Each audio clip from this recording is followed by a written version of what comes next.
Inteko ishinga amategeko y'umuryango wa Afurika y'Iburasirazuba EAR ivuga ko muri uyu mwaka w'ingengo y'imari 2016-2017 buri kimwe mu bihugu byose uko ari bitanu bigize umuryango wa Afurika y'Iburasirazuba cyari cyemeje gutanga amadolari y'Amerika abarirwa muri miliyoni 8,378 n'amanyarwanda asaga miliyari 7 na miliyoni 71 ngo byari biteganijwe ko umwaka wa 2016 urangira yamaze gutangwa. Gusa mu nteko rusange ya EAR u Rwanda rwakiriye mu cyumweru gishize abadepite batangaje ko tariki ya 16 z'ukwezi kwa gatatu uyu mwaka wa 2017 muri rusange imisanzu yari imaze gutangwa ku kigero cya 44.51% gusa.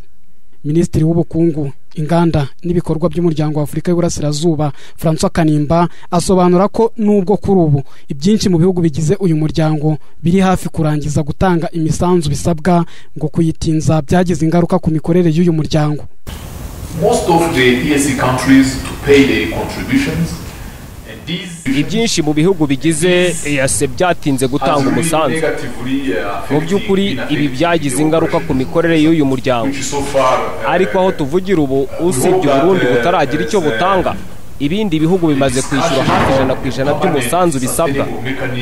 Twizeye ko binyuze mu biganiro biri gukorwa mu kwezi kwa munani uyu mwaka abaminisitiri b'ubukungu bazaba batanze umwanzuro kuri iki kibazo cy'itinda ry'umusanzu.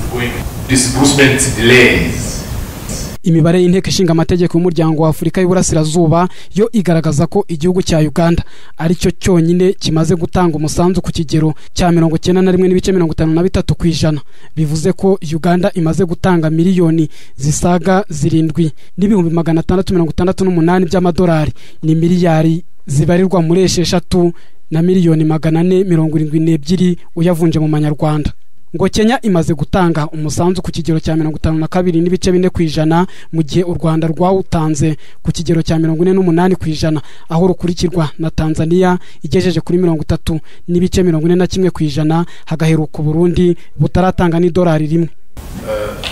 The justification the delay have something to do with the ibisobanuro bitangwa ku bukererwe bw'imisanzu bisa n'ibikeneye kugira ikibikorwaho hagendewe ku bibazo byihariye buri gihugu cyagiye gihura nabyo.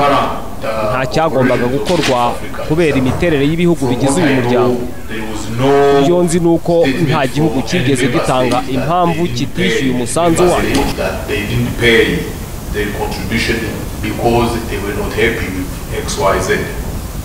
Hagati aho abadepite bagize inteko ishinga amategeko y'umuryango wa Afurika y'Iburasirazuba bavuga ko iki kibazo cyatangiye kubangamira imikorere y'uyu muryango, aho nabo ubwabo ngo batabonerwa bimwe mu bibagenerwa birimo n'amafaranga y'ingendo z'akazi. Mu kwezi kwa 9 umwaka wa 2016 umunyamabanga mukuru w'umuryango wa Afurika y'Iburasirazuba Ambasaderi Libera Mfumukeko yavuze ko batizeye kubona amafaranga yabashoboza kugera ku bikorwa by'uyu muryango ku mpamvu zirimo no kuba ngo warakiriye 30% gusa by'inkunga wari utegereje mu bafatanyabikorwa.